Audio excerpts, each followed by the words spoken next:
오늘 말씀은 고린도전서 1장 18절에서 31절까지 말씀입니다. 나눠드린 교환 함께 보시면서 말씀 한 절씩 살펴보겠습니다. 먼저 18절 말씀 함께 읽습니다. 시작.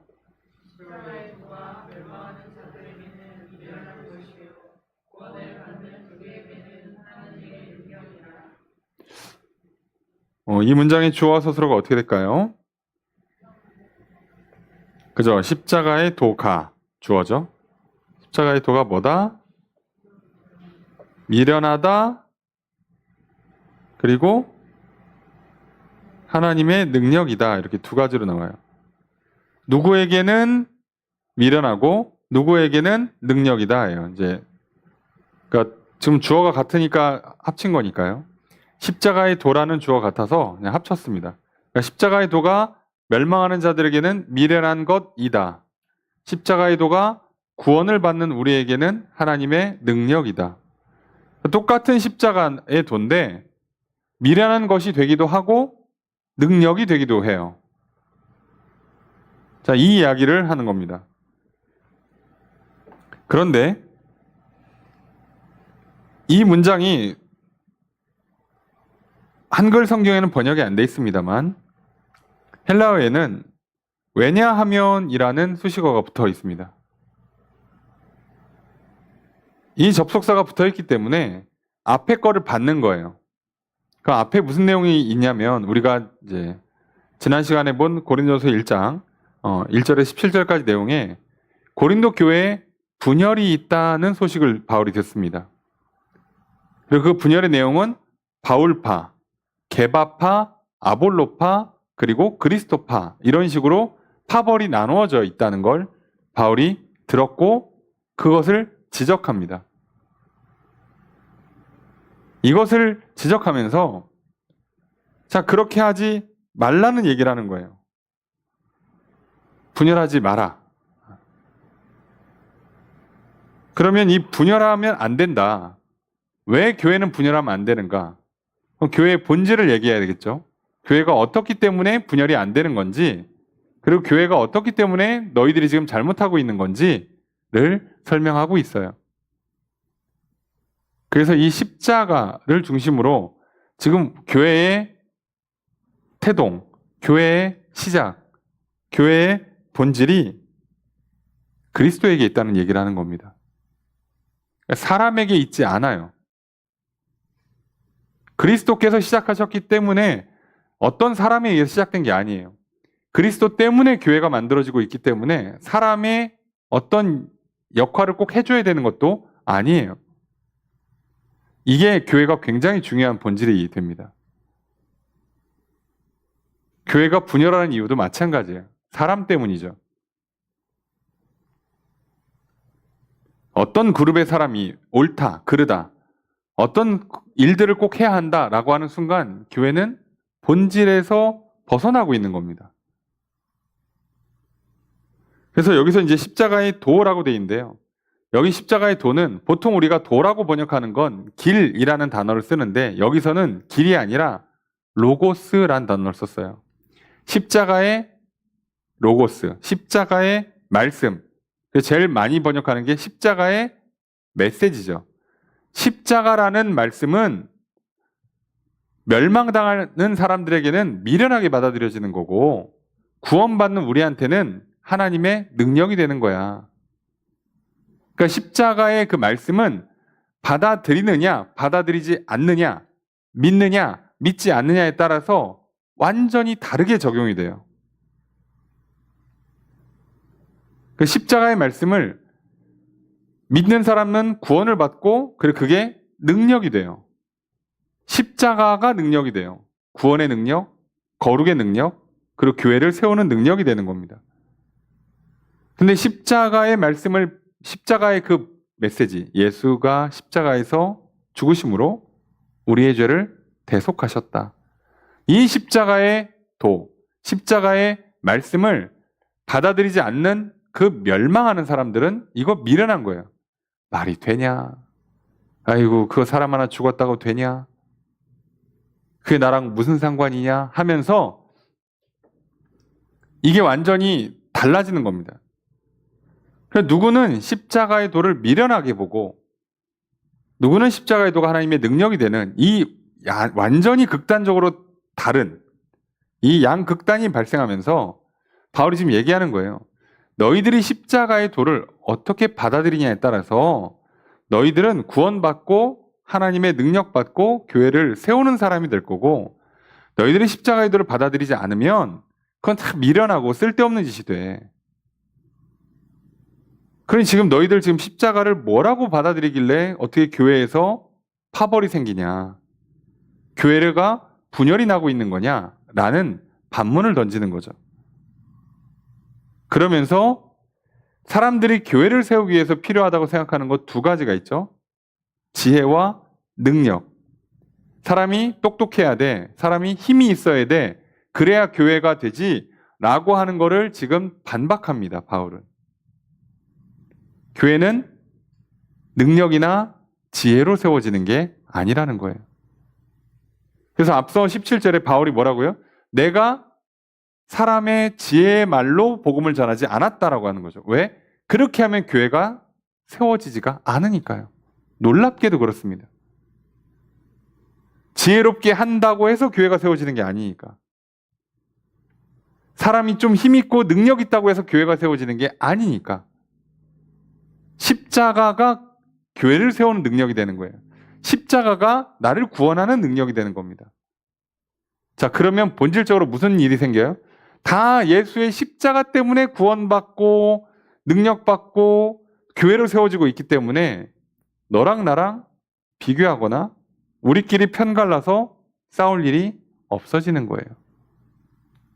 너나 나나 다 예수 믿고 구원받은 사람들이고 너나 나나 하나님의 능력으로 지금 이 교회 공동체의 일원이 된 거고 너나 나나 하나님 도와주시지 않으면 살 수 없는 연약한 인생뿐인데 우리가 지금 말씀에 순종하고 서로 협력하기도 바빠 죽겠는데 어떻게 싸우겠어요?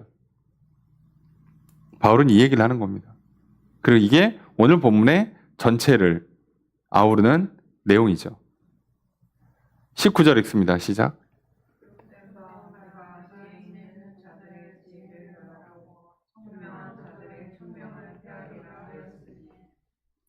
자, 주어수로가 어떻게 될까요? 자, 보통 이런 건 기록되었다라고 하면서 직접 성경 구절을 인용하는 겁니다. 이렇게. 그죠? 성경에 이렇게 써 있다. 이사야서 29장 말씀인데요. 이렇게 써 있다. 이 문장의 주어수로가 어떻게 될까요? 내가 멸하고 패할 것이다.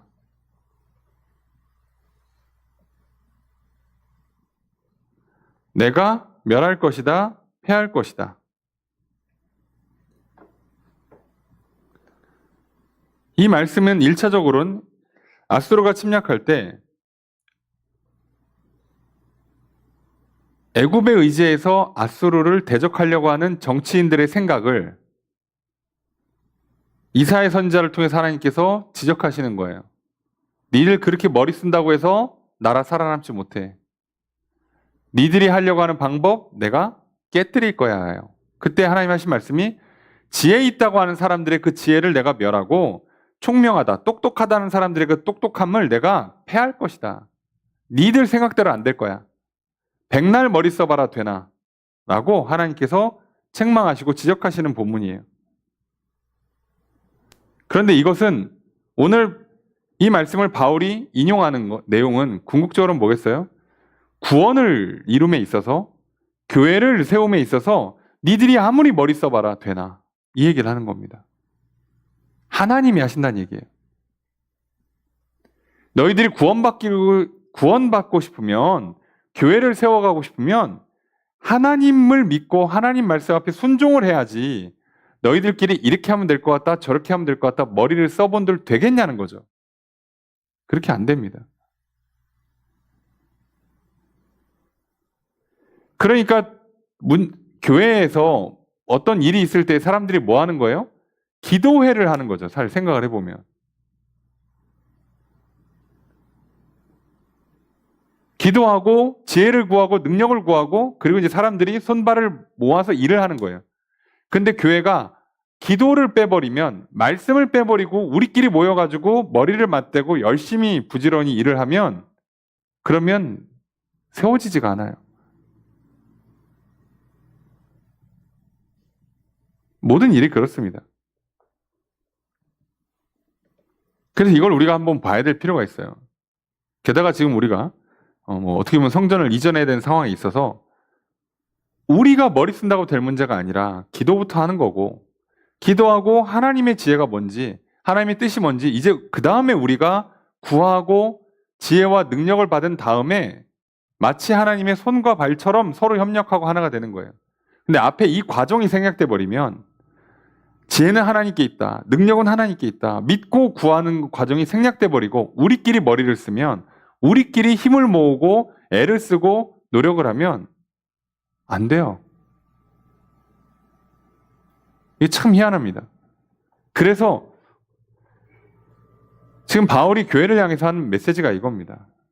사람이 세우는 거 아니야. 구원도, 구원받은 자들의 믿음의 공동체인 교회도 사람의 힘으로 세우는 거 아니야. 머리 쓴다고, 힘 쓴다고 되지 않아. 이걸 지적하는 거죠. 그러면서 이제 계속 그거에 대한 이야기를 이어갑니다. 20절에 첫 번째 문장 있습니다. 시작.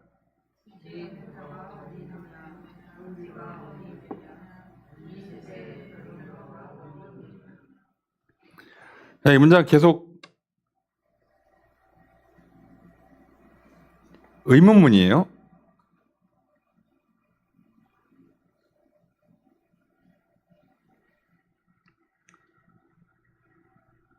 계속 의문문입니다. 그래서 어디 있냐라고 묻는 거죠. 누가? 지혜 있는 사람? 어디에? 묻고, 선비? 어디에? 변론가? 어디에? 이렇게 묻는 건데요. 지혜 있는 사람, 자, 선비라고 번역했지만 이거 정확히는 서기관 또는 학자죠. 서기관이라고 이해하시면 돼요. 변론과 토론, 논쟁하는 사람. 똑똑하다는 사람들의 직책이잖아요. 우리를 치면은 야, 똑똑한 사람 어딨어? 야, 판사, 검사, 변호사 어딨어? 저기 뭐 학자 토론하는 사람 어딨어? 라고 지금 계속 질문하는 겁니다. 20절에 두 번째 문장 있습니다. 시작.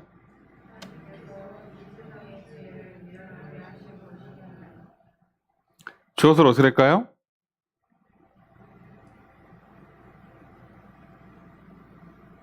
문장이 뒤는 반문이어도요, 평문으로 바꿀 수 있기 때문에 주어는 계속 그냥 하나님입니다. 하나님께서 뭐 하셨다? 그죠? 미련하게 하신 것이 아닌가예요. 그러니까 뭐라고요? 하나님께서 미련하게 하신 것이 아니냐라고 반문을 하는 거잖아요. 그러니까 평문으로 바꾸면 하나님께서 미련하게 한 거예요, 그냥.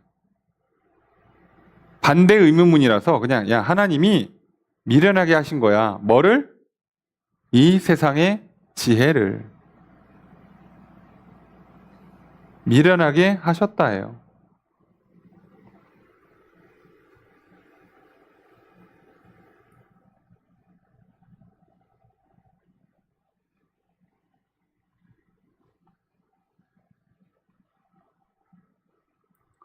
자, 그러니까 하나님께서 이 지혜, 세상의 지혜를 미련하게 만드셨다. 그러니까 세상의 지혜가 미련해졌다라는 뜻이 되는데요. 이건 이제 뒷문장이랑 이어서 21절에 있는 것처럼 하나님께서는 지혜롭게 만드셨어요. 그래서 만물을 통해서 야, 하나님이 계시는구나를 알아들을 수 있게 만들어 놓으셨어요. 그래서 우리도 자연을 보다 보면 요즘도 학자들도 의견이 갈리잖아요. 지적 설계론이라고 해서 이거 누가 만들었다예요. 누군지 몰라. 근데 만들었어. 빅뱅 이론처럼 우연히 폭발한 거라고 보기엔 너무 정교해. 그러니까 누가 만들었어. 누군지 몰라. 있긴 있는 것 같아. 자, 이런 식으로 이론이 갈려 나가는 이유가 뭐냐면 우연에 우연을 거듭해서 나올 수 있는 그런 정밀도가 아니라서 그런 거예요. 너무 정확하니까 이상하다. 이게 가능한가? 싶은 거죠. 지금도 그 광활한 우주에 아무리 찾고 찾아도 현재까지 못 찾는 거예요. 다른 생명체를. 그래놓고 가끔 하늘에 이상한 게 번쩍번쩍 거리는 거 막 지나가서 오, UFO다. 도대체 그렇게 우주를 뒤져도 안 나오던 게 지구에서는 왜 이렇게 많이 잡히냐고. 근데 또 땅에서 걸어 나온 애는 한 명도 없어. 이게 뭐냐 이거죠. 안다고도 말을 못 하겠고 모른다고도 말을 못하는 현상이 생겨요.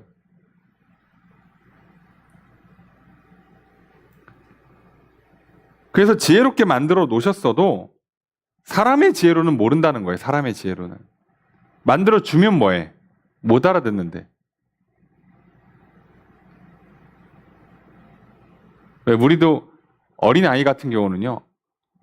아무리 좋은 음식을 만들어서 엄청 비싼 재료에 엄청 비싼 음식을 만들어도요.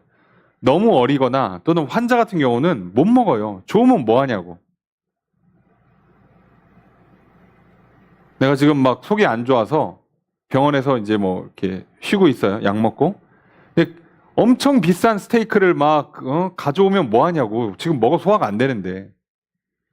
하나님께서 세상에 지혜를 쫙 펼쳐주셨어요. 하나님 알아볼 수 있도록. 그러면 뭐 하냐고. 사람들이 지금 못 알아듣는데. 소용이 없는 거죠. 자, 그 얘기를 하는 겁니다. 왜요? 사람이 안 된다는 얘기를 계속 강조하는 거예요. 21절 함께 읽습니다. 시작.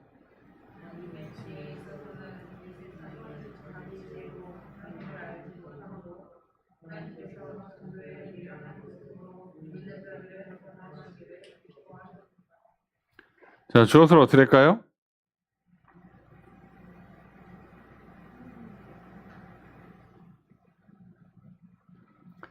문장이 길지만 잘 읽으시면 주어 서술어만 찾는 겁니다.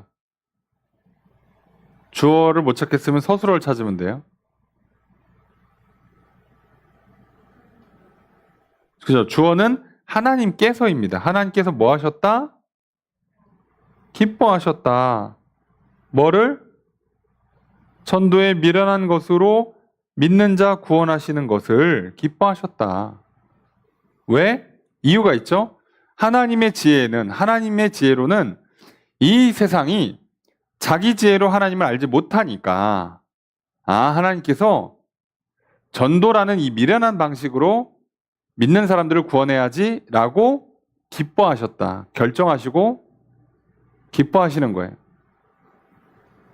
그러니까 뭐라고요? 하나님의 지혜의 관점에서 보면 사람들이 지금 못 알아듣고 있어요. 못 알아들어요. 그래서 스스로 하나님을 찾지를 못해. 자연을 보고 우주를 바라보면서 창조주 여호와 하나님을 알아보지를 못해요.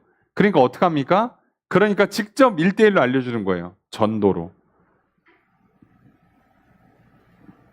근데 여기서 말하는 전도는 이제 단어가 우리가 보통 전도라고 쓰는 단어보다는 설교라고 쓰는 단어를 씁니다. 여기서는. 그래서 선포라고 보는 게 맞아요. 선포라고.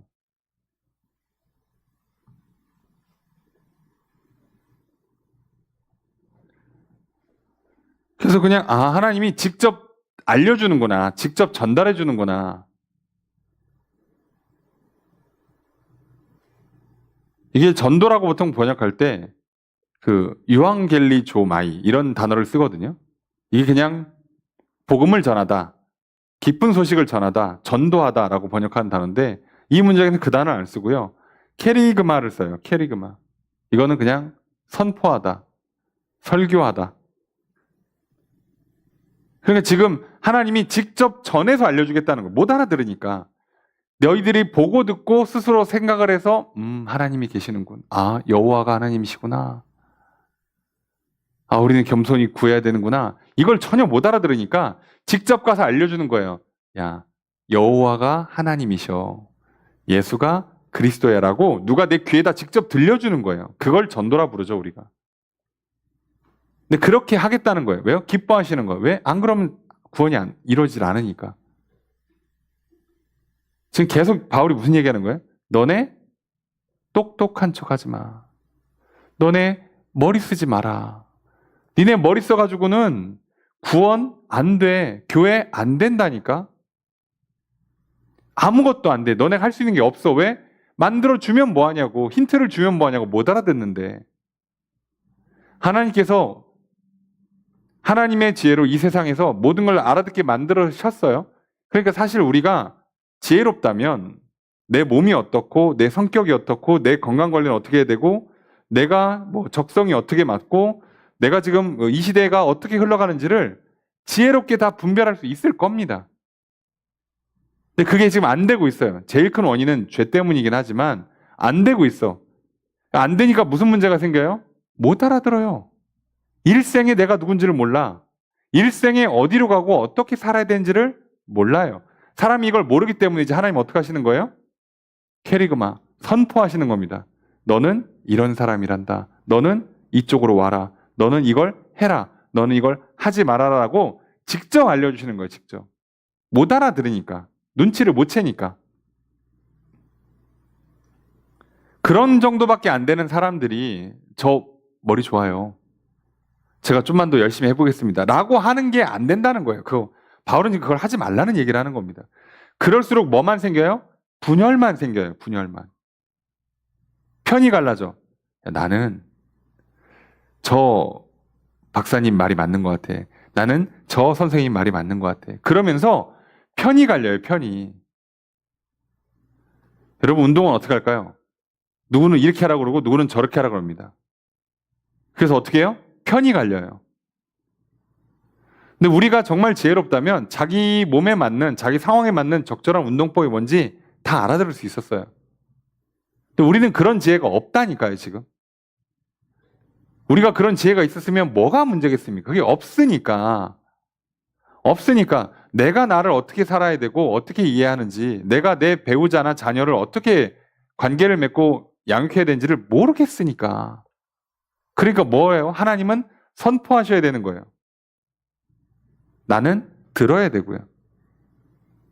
그러니까 내 입장에서는 구해야 되는 게 되는 겁니다. 들려주면 잘 듣고 안 들려주면 들려달라고 구하고. 그러니까 구하고 받고를 정말 잘해야 돼요. 왜요? 우리 안에 자생적인 능력이 없으니까. 지혜가 생성되지 않으니까. 생명이 없으니까. 소위 말하는 자력 구원, 죄의 문제, 죽음의 문제를 풀 수 있는 능력이 우리 안에는 없으니까요. 그럼 바울은 그걸 계속 지적하는 겁니다. 니들 그게 없는데 왜 너들끼리 이렇게 하면 된다 저렇게 하면 된다고 편을 갈라가지고 서로 싸우고 있냐 이거죠. 안 되는 사람들끼리 모여가지고. 마치 표현이 좀 그렇습니다만 공부를 못하는 애들끼리 모여가지고 야 1번에 1번 같은데 네 옆에 친구들 한 4명 모여가지고 걔네들 아니야 1번에 2번이야. 두 그룹이 막 싸워요. 한 4, 5명씩 모여가지고 1번에 1번이다 1번에 2번이다. 그럼 누가 와서 딱 정리해주면 돼요? 선생님이 와서 1번에 3번이야. 자 이러면 다 틀린 거예요 다. 선생님이 오셔서 선포해줘야 돼요. 지금 애들이 답을 못 찾고 있어. 그러면 지혜로운 아이라면 이제 내 안에 답이 없다라고 하면 어떻게 하는 거예요? 빨리빨리 가서 선생님한테 물어봐야죠. 우리끼리 1번에 1번 같아. 또는 쟤네가 1번에 2번이라고 그러는데 저거 맞는 것 같아? 아니요 저거 틀린 것 같아. 싸울 게 아니라 그 시간에 차라리 가서 선생님한테 선생님 1번의 정답이 무엇입니까? 라고 묻는 게 훨씬 빠르잖아요. 여러분 우리가 앉아서 고민하는 것보다 차라리 기도가 빠르다니까요. 오히려 그게 더 빨라요. 내가 답을 찾을 수 있다 생각해서 막 연구하고 뭐 이것저것 뒤져보고 하는 것보다 차라리 그냥 기도하고 말씀 보는 게 훨씬 빠를 수 있어요. 옆에 사람이랑 같이 기도하고요. 같이 하나가 돼서 나 이것 때문에 고민하는데 혹시 이런 거 알면 좀 도와주세요. 그게 훨씬 빠릅니다. 훨씬. 이게 하나님의 방법인 겁니다. 이 방법, 이 하나님의 방식을 따라가지 않으니까 분열이 생기는 거죠. 근데 대표적으로 사람들이 이제 취향이 갈리는데 22절에 이제 유대인과 헬라인으로 갈라지는 이 취향 차이가 생겨요. 22절 읽습니다. 시작.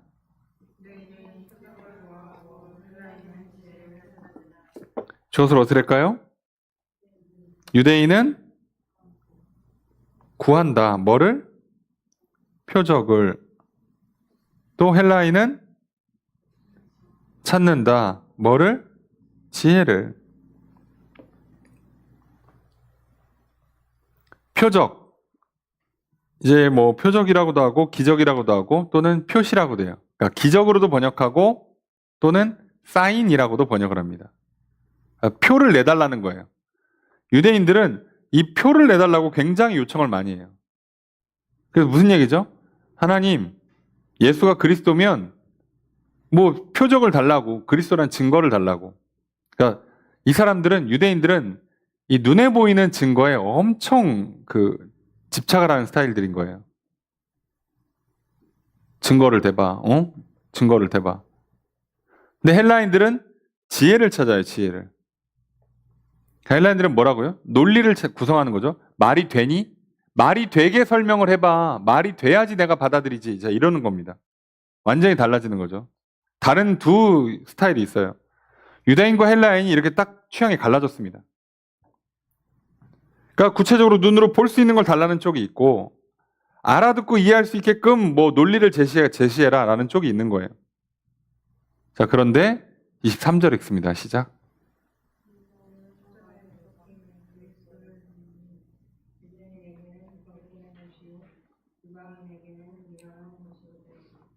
주어를 어떻게 할까요?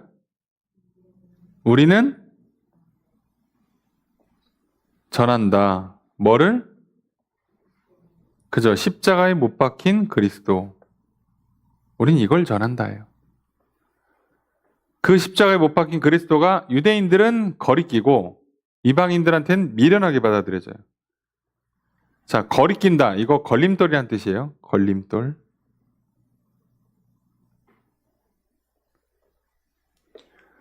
그러니까 증거를 제시해달라 했는데 이건 증거로서 못 받아들이겠다는 거죠. 걸림돌이죠. 예수가 그리스도라는 증거를 제시해달라고 그랬더니 십자가에 달려서 죽으셨어. 이게 메시아라는 증거야. 그러면 오히려 더 못 믿어요. 그건 저주받는 형벌이잖아. 메시아가 와서 좀 왕답게 멋있게 카리스마 있게 능력 있게 탁 나라를 구원하고 백성들 막 잘 먹고 잘 살게 태평 성대를 누리게 해줘야지. 그런 거 좀 보여달라니까 뭘 십자가를 달려.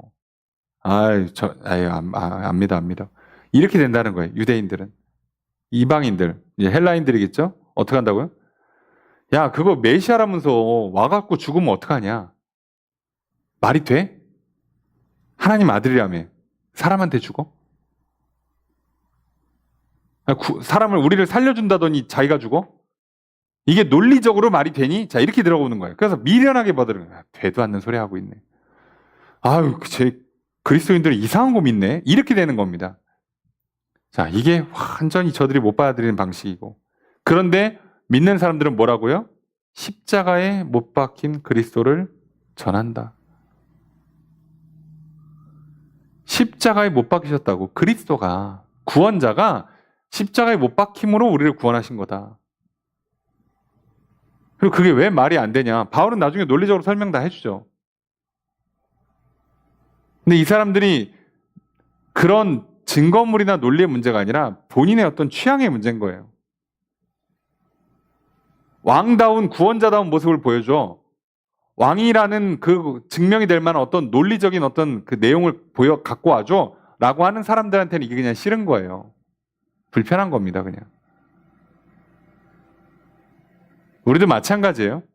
의사 선생님한테 갔더니 의사 선생님이 아이고 주사 맞으실 것도 없어. 환자분 약 먹을 것도 없어. 집에 가서 물 많이 드시고 잠 푹 주무시면 이틀 뒤에 하루 이틀 지나면 괜찮아요. 자, 그러면요. 그걸 받아들인 사람은요. 아, 좋다 그러고 집에 가겠지만 그게 취향에 안 맞는 사람은요. 저 돌팔이 저래놓고 돈을 뭐 얼마를 받았네. 의사 나도 하겠다. 별소리가 다 나오는 거예요. 그래서 뭐라고요? 주사 한 대 놔주라고. 주사 한 대 놔주라고. 약을 주라고, 약을.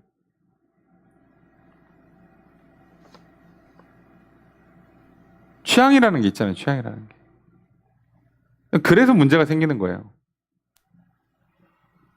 그래서 이제 우리도 카테고리를 나눠요. 병원을 많이 다니시다 보면 이제 주사 세게 놓는 병원, 약 잘 져주는 병원. 예. 그런 병원들 있죠. 예.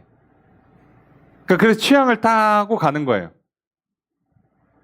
그러니까 의사나 병원의 어떤 시스템이 자기랑 맞는 데를 찾아가는 거예요. 잘 고치는 데를 찾지 않더라니까요. 참 희한합니다. 근데 똑같은 일이 이 구원의 문제를 놓고도 교회 안에서도 발생하고 있는 거예요. 24절 읽습니다. 시작.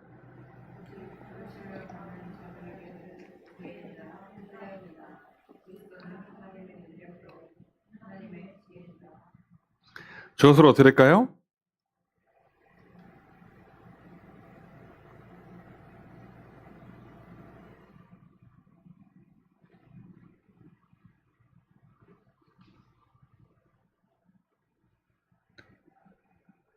주어 서술어만 잘 찾으시는 거예요. 주어가 어떻게 될까요?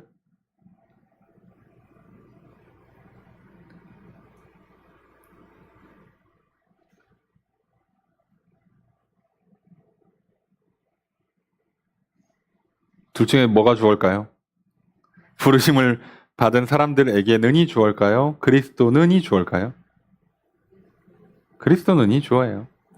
그리스도는 뭐다? 그죠? 하나님의 능력이다, 지혜이다. 그래서 바울이 무슨 얘기 하는지 아시겠죠? 그리스도가 능력이고 지혜야. 너희들이 백날 능력을 보여달라, 표적을 보여달라, 지혜로운 말로 설명을 해달라고 해도 그리스도 자체가 능력이고 지혜야. 라고 얘기하는 거예요.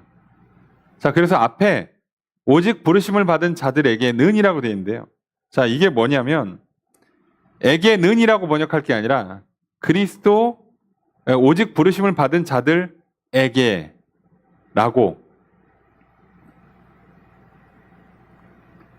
목적 보어 정도로 이해하는 거예요. 목적어나 목적어 보어 정도 수준으로 해석을 하셔야 돼요. 그리스도는 부르심을 받은 자들에게 능력이고 지혜다라고 이해하시면 돼요. 근데 부르심을 받은 자들은 유대인이거나 헬라인을 안 따져요. 유대인은 표적을 능력 중시, 증거 중시 사람들, 헬라인은 논리 중시 사람들이니까 취향이 갈릴 것 같지만 아니라는 거예요. 그런 상관없이 부름받은 사람들이라면 다 그리스도를 하나님의 능력으로, 지혜로 받아들이더라는 거예요. 그러니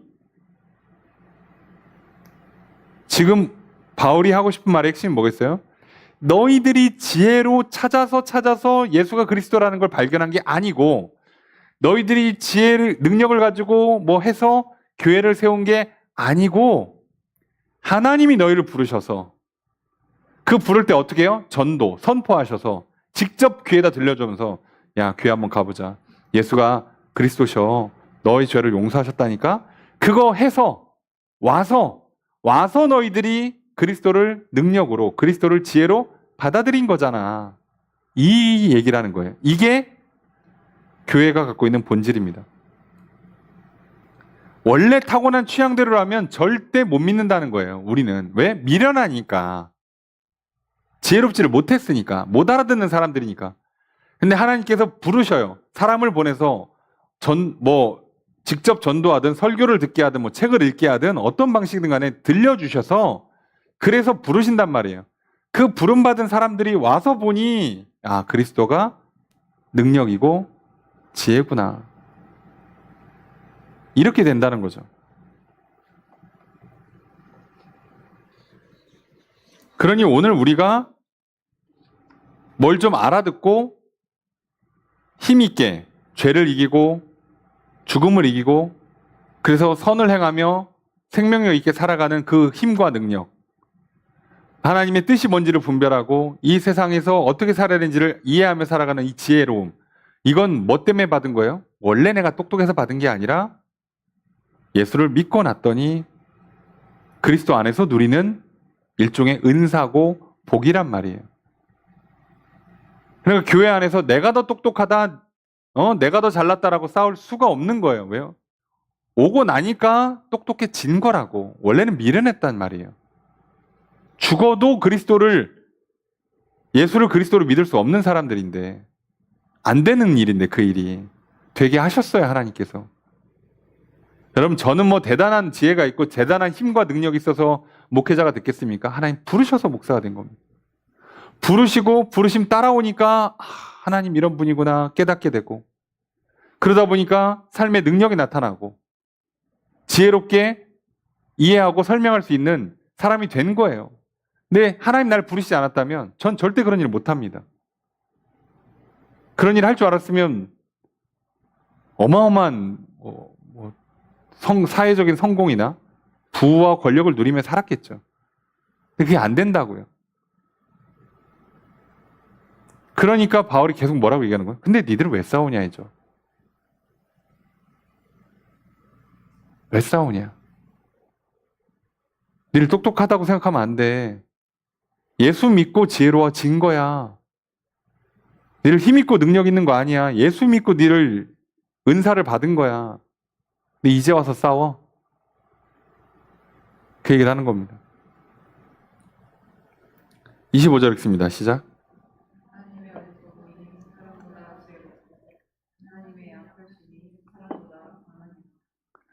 저것을 어떻게 할까요? 하나님의 어리석음이 지혜롭다 사람보다, 그리고 하나님의 약하심이 강하다 사람보다. 다 비교급이죠. 아무리 하나님이 어리석어도 사람보다 지혜롭고, 하나님이 아무리 약해도 사람보다 강해, 힘이 있어. 너희들이 백날 똑똑한 척하고 힘있고 능력을 자랑해도 하나님 발끝에 미치지 못한다는 얘기를 하는 겁니다. 그러면서 이들한테 겸손하게 만드는 거죠. 자, 그럼 니들 한번 볼까? 26절 한번 읽겠습니다. 시작.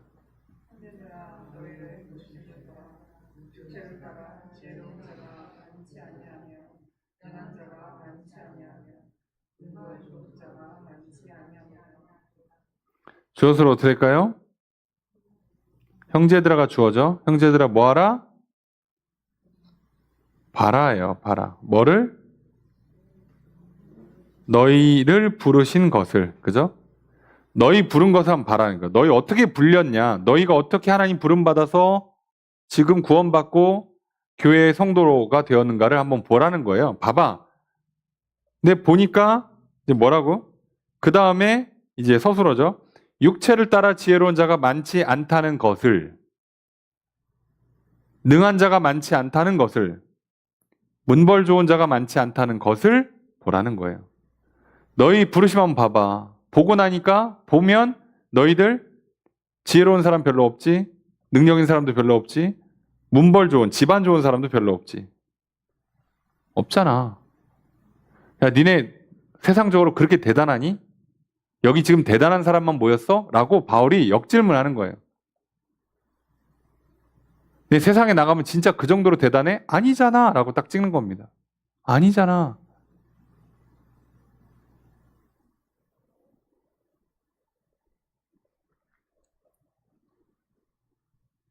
그래서 뭐라고요?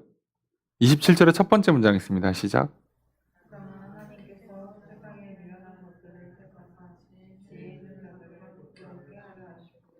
주어서 어떻게 할까요?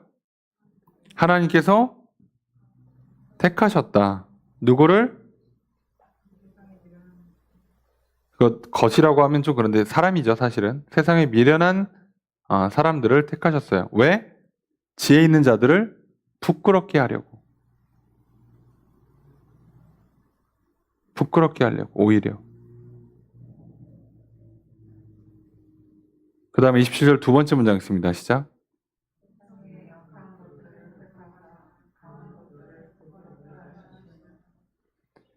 계속 주어는 하나님이에요. 하나님께서 뭐 하신다? 예, 택하셨다. 누구를? 세상에서 약한 사람들을 뭐 하려고? 강한 걸 부끄럽게 하시려고. 오히려 하나님은 일부러 약하고 미련한 걸 택하신 거예요. 왜? 세상에서 대단히 지혜롭고 힘 있다는 것 해봐야 안 된다는 거를 보여주려고. 결국은 부끄럽게 하신다. 나중에 수치를 당하게 하시려고. 쪽팔리게 만드시려고.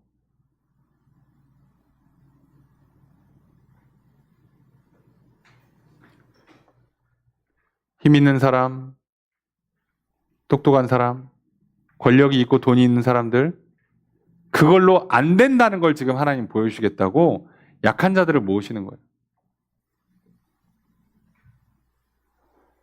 28절 읽습니다. 시작.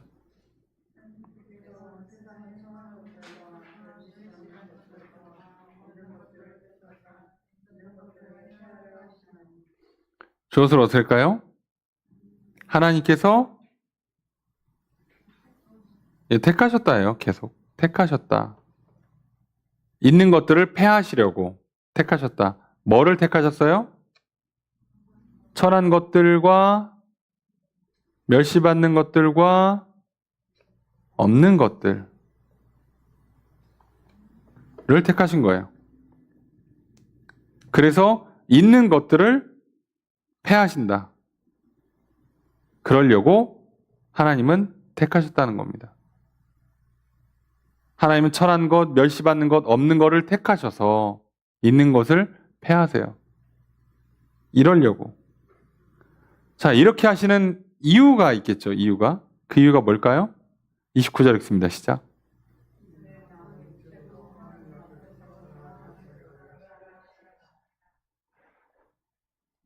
자, 이는 뭐뭐 때문이다죠. 이는 뭐뭐 때문이다. 이것은 뭐뭐 하기 위함이다 때문이다. 뭐뭐 하기 위함이다. 뭘 하기 위함이래요? 그죠? 아무 육체도, 그러니까 사람 중엔 누구도 하나님 앞에서 자랑하지 못하게 하려고. 아무리 똑똑한 사람도 하나님의 부르시는 은혜가 없이는. 그래서 복음을 전하는 이 전도, 선포에 기회가 주어지지 않으면 절대로 스스로 구원받을 수가 없고, 하나님의 힘과 지혜를 부어주시지 않으면 사람들이 아무리 모여도 교회를 세울 수가 없는 거예요. 이걸 보여주는 겁니다. 이걸.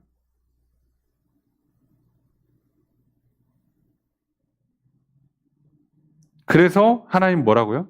자랑을 못하게. 사람의 지혜, 사람의 힘과 능력을 자랑하지 못하게 하려고.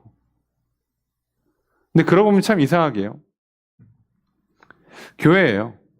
생각보다 세상에서 똑똑하고 돈 많으신 분들이 많은 교회도 있겠지만 보통 대부분의 경우는 그렇지 못한 경우가 더 많습니다. 교회에서 좀 일을 해보려고 하면 똑똑한 사람이 없어. 돈 많은 사람이 없어. 힘 있는 사람이 없는 거예요. 일이 안 돼야 되는데 근데 하나님 되게 하시는 거예요.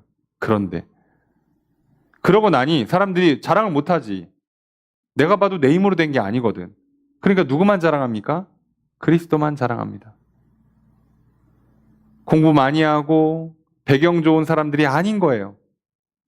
이 사람들이 교회 와서 내가 어려서부터 이런 인생과 철학과 삶과 죽음에 관해서 탐구하다가 내가 뭐 철학 서적도 읽고 뭐 불경도 읽고 뭐 여러 종교들 뭐 읽어보고 하다가 성경을 읽어보니까 성경이 맞아. 내가 딱 보니까 성경이 맞아. 그래서 내가 교회 나왔지 뭐야. 난 참 똑똑한 사람 같아. 요 말 못하게 하시려고. 이런 인간들 나올까봐 어떻게 하신다고요? 처음부터 그렇게 할 수 없는 사람들만 불러다가 세운다는 거예요. 오히려. 하나님 이스라엘 택하신 이유가 뭐였다고요? 가장 작은 민족이어서.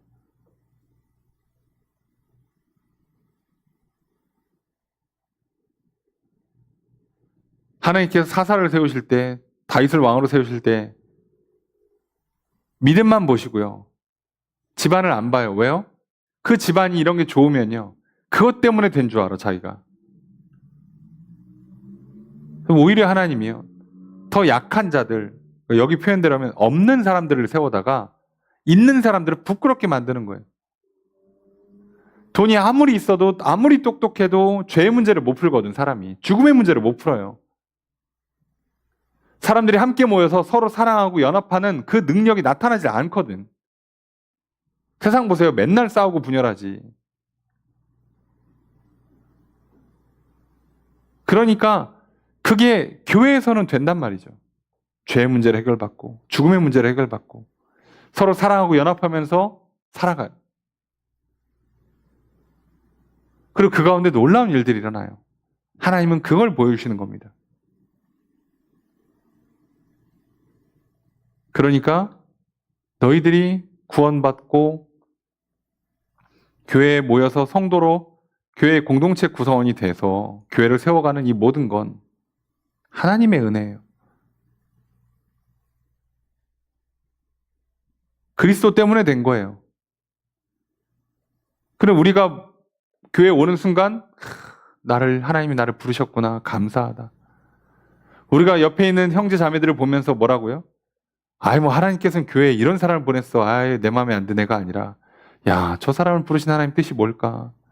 우리 교회로 저 사람 인도하셨으니 내가 기도해주고 무난하고 인사하고 사랑으로 연합하고 교제해야지. 근데 오히려 힘있다고 지혜롭다고 생각하는 교만한 사람들은요, 편을 갈라버려요. 교회에 딱 들어오면. 저 사람은 별로요. 내 취향 아니야. 아주 얽히면 피곤해 죽었다. 하지 말자. 이럽니다. 모여서 뭐 하려고요? 모여서 그리스도를 믿고 그리스도의 말씀대로 살아가는 사람들끼리 모여봐야 뭐 합니까? 할 수 있는 게 별거 없잖아요. 성경 공부하고, 기도회 하고, 전도하고, 봉사하고. 이거 말고 뭘 더 하냐고요. 그러니까 자꾸 뭘 더 하려고 하니까 문제가 생기는데 이것만 하면 돼요. 바울이 그 얘기를 하는 겁니다. 우린 자랑할 게 없어요. 그래서 결론을 이렇게 맺습니다. 3절 첫 번째 문장 있습니다. 시작.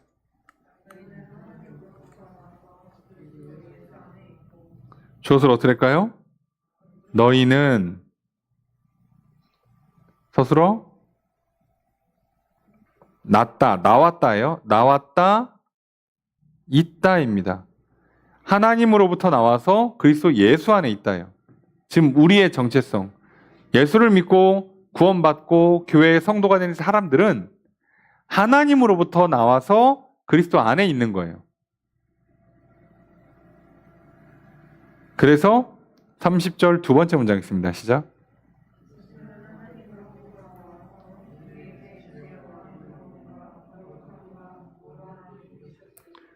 주어를 어떻게 할까요? 예수는 나왔다, 되셨다. 하나님으로부터 나왔고 뭐가 되셨어요? 지혜, 의로움, 거룩함, 구원함이 된 거예요.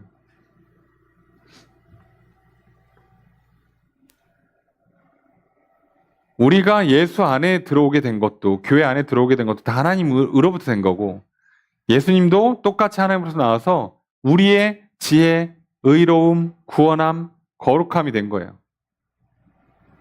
우린 다 받은 거죠. 은혜죠.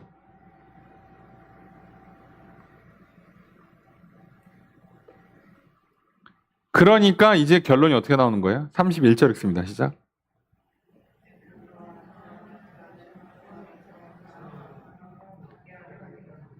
자, 여기도 마찬가지죠. 기록된 바라고 되어 있으니까 이렇게 기록되어 있다. 기록된 내용이 뭐죠? 자랑하는 자는 주 안에서 자랑하라. 자, 이제 예레미야 9장 말씀인데요. 자랑하는 자는 자랑해라 주 안에서. 자, 지금 계속 강조하고 있는 건 이겁니다. 안에서. 자, 앞에도 안에 있고,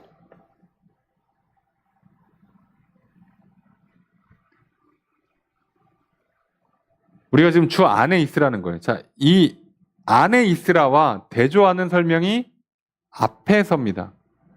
그러니까 너희들 하나님 앞에서 자랑하려고 하지 말고 하나님 안에서 자랑하라는 얘기예요. 소속돼 있으라는 겁니다.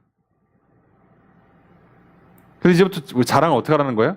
하나님, 제가 이렇게 했어요 라고 자랑하는 건 하나님 앞에서 자랑하는 거죠. 하나님, 저 좀 보세요. 제가 이렇게 똑똑합니다.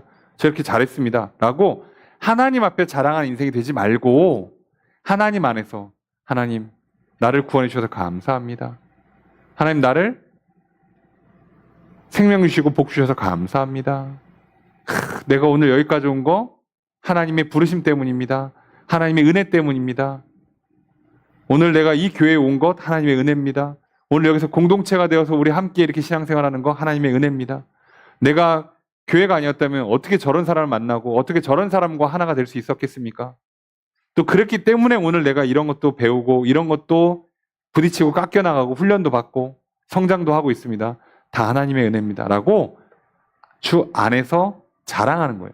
사람들한테 뭐라고요? 내가 예수 믿고 교회 나가면서 참 죄에서 자유를 누려. 마음이 편안해. 행복해. 건강해졌어. 내가 누군지 알 것 같아. 내가 왜 존재해야 되는지 이유를 좀 찾았어. 아, 나 진짜 나를 사랑하고 긍정할 수 있게 되었어. 내 옆에 있는 사람들 함께하고 있어. 옛날에 했으면 취향 따라서 편 가르고 우리 편, 네 편, 내 편 하면 싸웠을 텐데 그런 거 없어 이제. 이게 다 하나님 은혜란다라고 주 안에서 자랑하는 거예요. 여러분 그러니까 우리도요. 주 안에서 자랑하면요. 자랑할 내용이 예수 그리스도고요. 그리고 그러니 주 안에 있는 사람들끼리 서로 자랑하면서 싸울 일이 없어요. 근데 하나님 앞에서 자랑하는 인생이 되고 싶어 하면 서로 내가 잘났다 네가 잘났다 하면서 교회 안에서도 분열이 납니다. 이건 오늘 우리 인생에도 똑같이 적용됩니다. 여러분 내가 성전이고 내가 교회잖아요. 내가 하나님 앞에서 또는 사람 앞에서 자랑하고 싶은 인생이 되잖아요. 그럼 분열이 납니다. 가끔은 몸이 말을 안 들어. 가끔은 생각을 잘못해갖고 실수를 했어. 그럼 뭐라고요? 너 왜 그러냐? 너 이거밖에 안 되냐? 쪽팔려. 야, 쟤네 만나지 마. 이쪽 그룹이랑만 친해지자. 아니, 사람 만나는 거 무섭다. 그냥 집에 처박혀 있어. 이렇게 된다고요. 근데 주 안에서 자랑하는 사람들은요. 그게 상관이 없어지잖아요. 내가 사람한테 뭘 잘 보일 필요가 없어요. 그냥 내가 그리스도 때문에 오늘 마음이 편안하고 우리 친하게 지내보자. 우리 함께 하자. 내가 지금 이렇게 된 거 하나님 은혜야. 이 사람이랑 경쟁할 필요가 없고요. 싸울 이유가 없고요. 시기 질투, 비교, 미워할 이유가 없어져요. 그렇게 사는 겁니다. 지금 바울은 교회에 분열이 나는 모습을 보면서요. 거짓 교사가 들어와서 분열 나는 것도 지금 참 괴로운 일인데 저렇게 자기들끼리 하나님의 뜻이 뭔지를 전혀 못 알아듣고 그 안에 교만이 싹 트면서 저렇게 분열 나면 정말 그것도 가슴 아프죠. 우리도 마찬가지입니다. 여러분 스스로를 똑똑하다고 생각하지 마세요. 머릿속에 할 말이 가득합니까? 하고 싶은 일, 보여주고 싶고 자랑하고 싶은 일, 남한테 할 말이 가득하세요? 여러분 그걸 내려놓으시고요. 주 안에 계시라고요. 주를 자랑하시고 오늘 하나님 나를 어떻게 부르셨는가? 어떻게 나를 창조하셨는가? 어떻게 나를 여기까지 인도하셨는가? 오늘 지금 나를 어떻게 살아가라 하시는가? 여러분 그걸 보시면요. 여러분 우리는요. 괜히 자랑하느라고 싸우는 인생이 아니라요.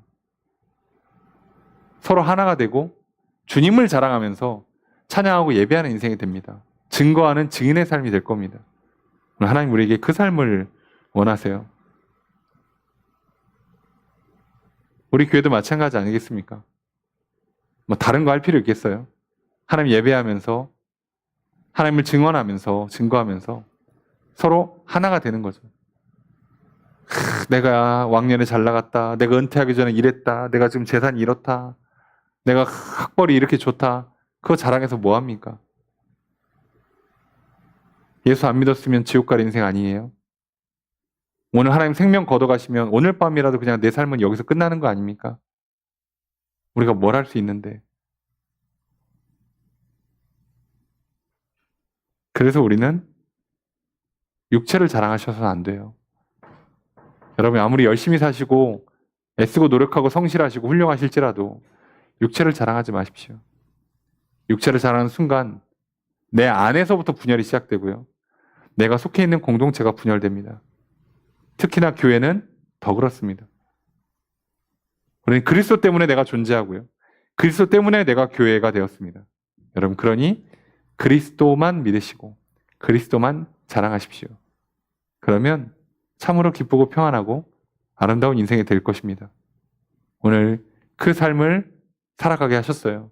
그러니 이 고린도 교회가 분열하는 모습들을 반면교사로 삼으시고 오늘 내 삶에는 이런 분열이 없도록 하나님과 하나 되고 성도들과 하나 되고 연합하면서 사랑으로 연합하면서 그리스도만 자랑하는 나를 구원하신, 나를 오늘 여기까지 인도하신, 또 앞으로 천국으로 이끌어 주실, 오늘 하루를 살아도 내가 누구며 무엇을 하며 누구와 함께 어디를 향해 나아가야 되는지를 알려주시는 그 하나님만 자랑하며 살아가시면 됩니다. 오늘 그 시작은 예수를 그리스도로 믿는 겁니다. 표적을 구하거나 지혜를 구하는 인생 말고요. 예수 그리스도의 복음을 들으시고 믿으십시오. 날마다 말씀을 들으시고 믿으시고 그 말씀대로 구원하시는 놀라운 은혜가, 또 나를 교회의 구성원으로 일원으로 세우신 하나님의 은혜가 주시는 복과 기적을 누리며 살아가시길 바랍니다. 오늘 그렇게 살아서 또 구원받고 교회를 세워가는, 그리스도의 몸된 교회를 세워가고 그 교회를 확장시켜가는 그런 놀라운 삶 날마다 살아가시기를 주의 이름으로 축복합니다. 말씀을 적용해 보겠습니다. 바울은 고린도 교회의 분열을 책망하며 속히 하나가 될 것을 권면합니다. 교회의 특정 사역자를 추종하여 인맥을 중심으로 파별을 형성하는 것은 교회의 본질에서 크게 벗어난 일입니다. 바울은 교회의 본질인 그리스도를 설명합니다. 그리스도께서 교회를 세우시고 교회를 하나가 되게 하십니다. 사람의 지혜와 능력으로는 구원을 이룰 수도 없고 교회를 세울 수도 없습니다. 유대인은 눈으로 볼 수 있는 현상인 표적을 증거로 삼아 예수를 그리스도로 받아들이려고 했습니다. 헬라인은 이성적인 논리를 증거로 삼아 예수를 그리스도로 받아들이려고 했습니다. 그러나 유대인은 예수의 표적을 보고 계속해서 표적만 요구했지 정작 예수를 그리스도로 믿지 않았습니다. 헬라인은 예수의 십자가 죽음을 어리석고 무의미한 희생으로 이해할 뿐 하나님의 구원 역사로 받아들이지 못했습니다. 이처럼 사람의 지혜와 능력으로는 예수를 그리스도로 받아들일 수 없습니다. 오직 하나님의 부르심을 입은 사람들만 예수를 하나님의 능력과 지혜로 받아들이게 됩니다. 복음을 듣고 믿어서 구원받고 교회로 모이는 것은 오직 하나님의 은혜로 가능합니다. 그렇게 교회는 오직 그리스도의 십자가로 세워집니다. 내 안의 성전과 우리의 교회가 혹시 분열하고 있지는 않은지 살펴봅시다. 유대인과 헬라인처럼 능력과 지혜를 구하고 찾고 있다면 교회는 분열하게 될 것입니다. 나를 부르신 하나님의 은혜를 겸손히 받아들입시다. 나를 위해 십자가에 달려 죽으신 예수를 하나님의 지혜와 능력으로 받아들입시다. 그리스도 안에서 용서받은 우리는 모두 그리스도의 지체가 됩니다. 서로를 모이고 연합하게 하시는 하나님의 지혜와 능력을 겸손히 받아들입시다. 이제 내 능력과 지혜를 하나님 앞에서 자랑하는 교만한 인생이 되지 맙시다. 하나님 안에서 오직 그리스도의 십자가만 자랑하며 살아갑시다. 십자가로 말미암아 나를 구원하시고 나를 교회로 삼으신 하나님을 자랑합시다. 그리스도 안에서 하나가 되는 우리 교회가 됩시다. 이렇게 살아가시는 저 여러분 되시기를 주의 이름으로 축복합니다.